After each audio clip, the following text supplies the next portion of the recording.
São Francisco de Assis é um dos santos mais populares da Igreja Católica. Nós vemos inúmeras imagens dele, inúmeras igrejas carregam seu nome como padroeiro e circulam muitas pinturas, muitas figuras de São Francisco em contato com a natureza, em contato com animais. Mas qual era a visão de mundo de Francisco de Assis? Como que ele via a realidade ao entrar em contato com essa natureza em sua época? Para a gente compreender essa questão, a gente precisa voltar um pouco no que era o imaginário, no que era a cultura na época de São Francisco de Assis. Ele viveu no século XIII, falecido no ano 1226. O mundo, nessa época, não enxergava a realidade, o cosmos, o universo, tal como nós, homens modernos. O homem moderno, quando fala de natureza, quando fala de universo, nunca pensa dessas coisas ligadas, seja física ou qualquer outro tipo de ligação espiritual que seja, ao seu Criador. Não de forma direta. Né? Qualquer tipo de pensamento hoje soa até como um panteísmo. E não é disso que eu estou falando. Não é nisso que São Francisco pensava. A visão de mundo moderna surgiu nos séculos XV e XVI, com os famosos Nicolau Copérnico, do século XV, e Galileu Galilei, do século XVI. Estes dois são as grandes vozes da visão de mundo heliocêntrica, quer dizer, do Sol como centro do sistema solar, já falando em linguagem moderna, não como foi proposta a teoria e foi se desenvolvendo. Não, vamos olhar para o mundo moderno. A teoria heliocêntrica não é o Sol no centro do universo inteiro, mas o Sol como centro do sistema solar. É isso que a gente imagina, é isso que a gente aprende nas escolas. Esse astrofísico, esse matemático, desenvolveu a sua teoria com base em estudos de forças que podem mover os corpos celestes. Não foi a partir de uma observação dos astros. Que seja, né? Existem físicos hoje que defendem essa tese e com base em leis da física que não questionam, que não vão de contra a sua teoria. Por outro lado, existem físicos modernos que ainda defendem a teoria geocêntrica, que é o quê? A Terra como centro do sistema solar, certo? Onde os outros planetas, inclusive o Sol e a Lua, estão girando ao redor da Terra. Existem físicos hoje, astrofísicos, que defendem essa tese e com argumentos que não vão de contra as leis da física. Existem outros físicos que ainda defendem a teoria de que a Terra é um centro e o Sol é outro centro. O que isso quer dizer? Que os outros planetas, Mercúrio, Vênus, Marte, Júpiter, Saturno, giram ao redor do Sol e o Sol e a Lua giram ao redor da Terra.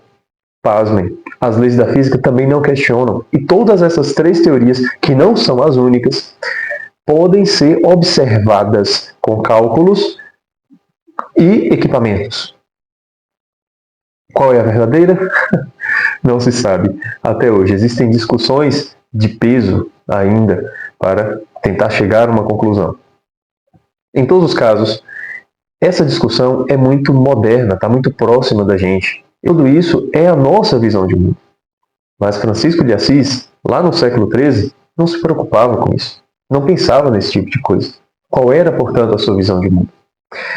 A visão de mundo antes de Copérnico era a visão geocêntrica. Mas calma, não é somente isso. A questão aqui não é a gente mudar o centro, mas a gente mudar a perspectiva de olhar.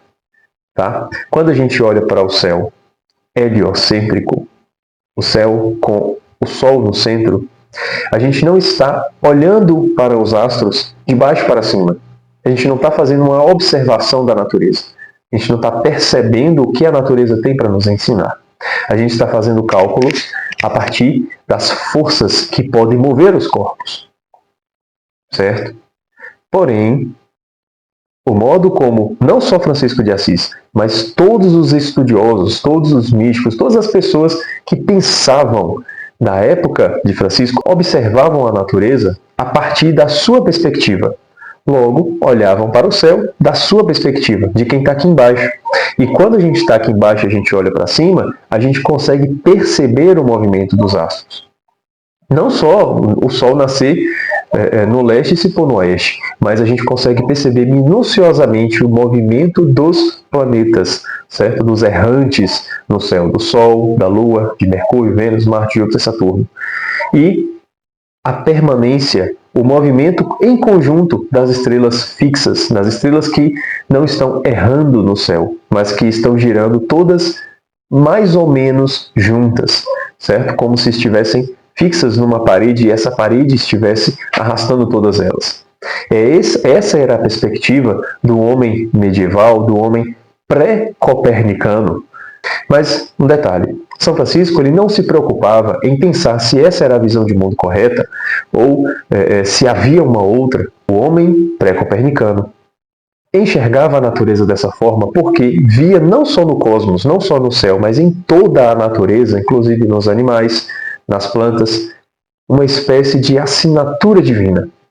Não é um panteísmo, não é um Deus em tudo, certo? Mas é um rastro de Deus, um vestígio de Deus em toda a natureza. Logo, é possível entrar em contato com esse Deus que criou a natureza, que criou as plantas, que criou os animais, que criou os astros, que criou os elementos da natureza, percebendo essas coisas, encontrando a sua assinatura. Era assim que Francisco entrava em contato com a natureza. Quando a gente vê, então, uma imagem de Francisco, próximo a uma árvore ou com um pássaro na mão, a gente nunca imagina que ele tinha em mente que o Criador do universo, o Criador da natureza, era aquele que estava acima de tudo, que estava abarcando toda a criação. E toda essa criação era uma espécie de seta que aponta para o alto, mas não somente o alto que está lá em cima, mas o alto que abarca toda a realidade. Está lá em cima porque ele está acima. São Boaventura, discípulo de São Francisco de Assis, escreveu um tratado de gnoseologia, que é o itinerário da mente para Deus, falando de como que a gente entra em contato com Deus. E o primeiro passo é através da sua criação. O próprio São Paulo, na sua carta aos Romanos, diz assim, no capítulo 1, versículo 20, de fato, os atributos invisíveis de Deus, seu poder eterno e sua divindade, são compreendidos através das coisas feitas desde a criação do mundo, a fim de que eles não tenham desculpa. Eles quem? Os pagãos que entram em contato com Deus através da natureza. Então Deus escreveu esse mundo, Deus escreveu esse livro que é a sua criação, a natureza, as plantas, os animais, os astros, etc, etc, etc, para que nós enxergássemos nela a sua assinatura. Então era mais ou menos essa a visão de mundo de Francisco. Foi assim que ele cantou o Cântico das Criaturas. E um detalhe, a biografia da qual nós temos notícia dessa criação, dessa história do poema, do Cântico das Criaturas, narra que Francisco já estava cego quando ele cantou a beleza da criação de Deus. Logo, ele não tinha um contato fútil, não era um contato ideológico, não era um contato simples com a natureza. Era um contato, de fato, de quem estava perfeitamente unido a essa criação para se unir ao Criador. Daquele que enxergava o seu Criador acima do mundo material. E é por isso que Francisco poderia chamar a natureza de irmã, no seu cântico. Toda a criação, ele dá o título de irmão, o irmão Sol, a irmã Lua, a irmã Mãe Terra, o que é interessante, ele não disse apenas Mãe Terra, ele disse a nossa irmã, a Mãe Terra. Ele está dizendo o quê? Que a Terra é mãe, de fato. A Terra é quem gera, quem dá à luz às plantas, aos frutos. Mas em relação a nós, ela é irmã. Certo? A natureza, os animais, toda a criação é irmão do ser humano, no sentido de que tudo provém de um único Criador. E ao dizer que somos irmãos da criação, Francisco não está nos colocando no nível da criação, nem colocando a criação acima de nós. Pelo contrário, o fato de nós reconhecermos essa irmandade nos torna superiores, porque a nossa irmã Mãe Terra não é capaz de reconhecer a irmandade que nós temos com ela.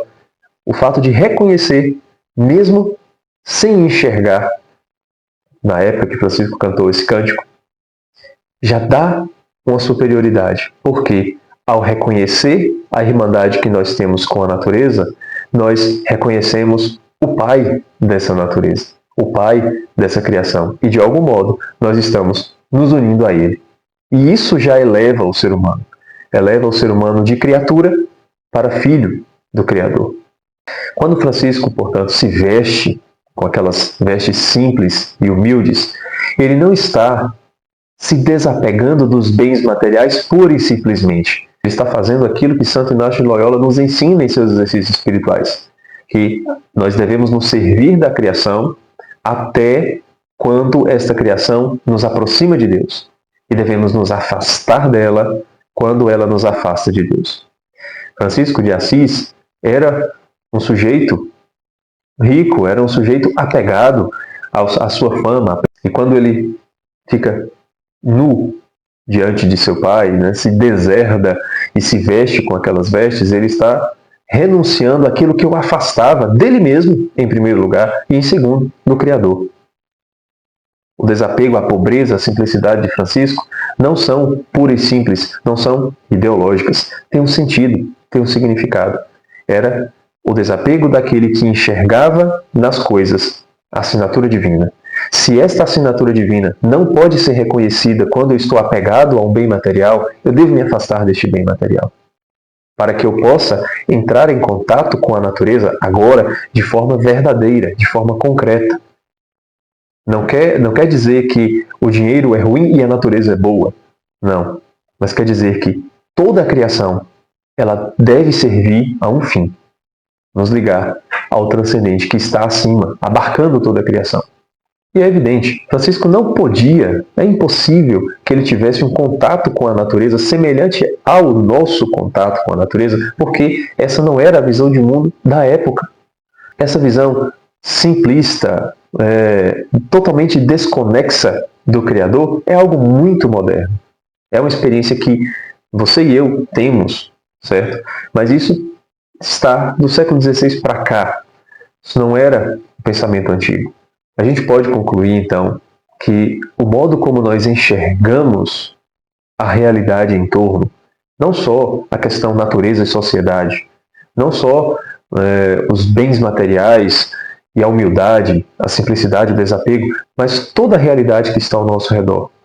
Sejam as plantas, os animais, os elementos, os astros do céu, o cosmos como um todo, quem gira ao redor de quem, toda essa nossa compreensão acerca da realidade afeta diretamente o modo como nós vamos compreender aquilo que os santos escreveram, aquilo que os santos fizeram, aquilo que está nas Sagradas Escrituras. Sendo assim, como que nós vamos compreender melhor aquilo que nos foi dado? Como que nós vamos mudar a nossa forma de enxergar a realidade? Como é que nós vamos fazer essa mistura, essa união entre os avanços benéficos da ciência e uma visão de mundo autêntica que una, de fato, a nossa experiência, o nosso contato com a realidade ao Criador? Deus continua acima da realidade, abarcando toda a realidade material, com a sua grandeza espiritual, transcendente. Como que nós vamos compreender isso? Como que nós vamos fazer uma leitura frutuosa das Sagradas Escrituras e dos livros dos santos?